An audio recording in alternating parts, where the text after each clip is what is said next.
I am sure the public do appreciate the fact that, for the most part, police officers are good people.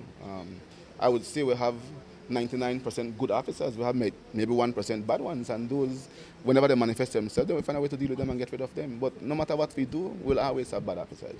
But the question is how do we deal with them? And I think that we have shown over the years that we have been swift in dealing with some officers. Yes, because of the way how the system works. Sometimes we cannot get rid of them as quick as we'd like to. We have to go through the process.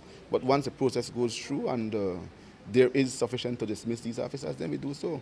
And I'm here again to tell you that I don't know if you recall a case in Punta Gorda town where a teacher had reported that she was extorted by 2 police officers when I was at PSB.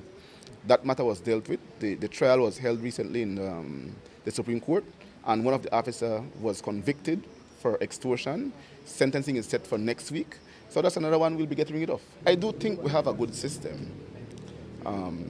The question is whether we have sufficient officers within the system that deals with internal discipline.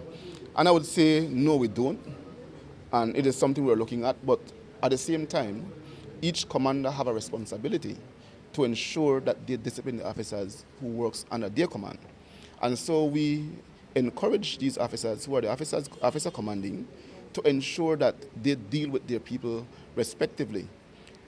PSB should not be allowed to take every case of ill-disciplined behavior across the country. They're only going to take those selective few that we believe warrants them to take due to the public, the effect that it will have on the public. So as it relates to the smaller ones, then those should be dealt with locally by the local commanders.